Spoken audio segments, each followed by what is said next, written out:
আচ্ছা দেখেন বোর্ডে দেখেন এই 7 দিনের নাম দিয়ে আমাদের একটা প্যাসেজ ছোট ছোট একটা প্যাসেজ তৈরি করা হয়েছে।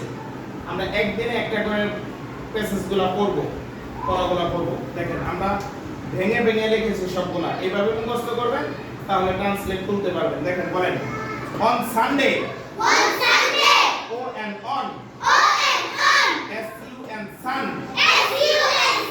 D A Y day,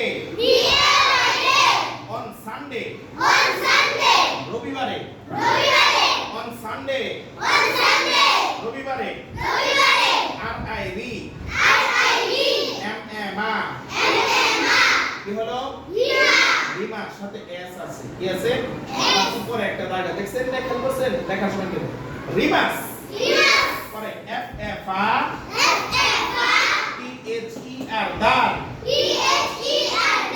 father, F A T H E R father, তাহলে রিমাস ফাদার, রিমার বাবা, ফাদার কি বাবা, ফাদার কি রিমাস ফাদার, রিমার বাবা, G I V E give, এটা পরে বলি গিভ অর্থ কি দেওয়া, এস দিয়েছে গিফটস, দিয়েছে, গিভ অর্থ কি দেওয়া। তুমি আমাকে এই জিনিসটা, তোমাকে এই জিনিসটা আমি গিফট করলাম, কি করলাম কয়না অনেকে ধরেন, এইচ ই আর হার,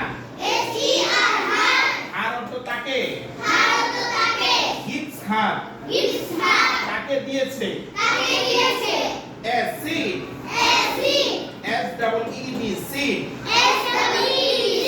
সিড অর্থ কি বলছি বীজ, বীজ মানে কোনো কিছুর বীজ, ছোট ই হয় না, এটা বুনলে কি হয় চারা হয়, একটা বীজ দিছে, এটা হতে পারে সিমের বীজ বা একটা গাছের বেগুনের বীজ হতে পারে, পেয়ারার বীজ হতে পারে, এটা বুনলে কি হবে চারা দাঁড়াবে, এটাই বলতেছে অ্যাসিড, একটি বীজ।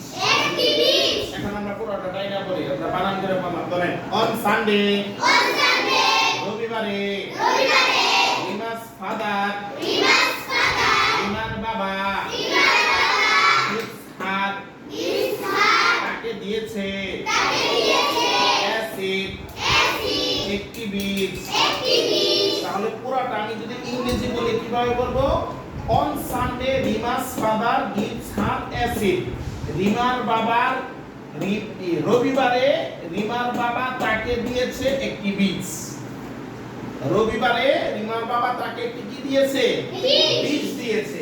তাহলে কি এটা মুখস্থ এসে বলতে হবে শনিবারে, on Sunday Rima's father gives her acid, রিমার বাবা রবিবারে রিমার বাবা তাকে একটি বীজ দিয়েছে, এবং লিখতে হবে মুখস্থ।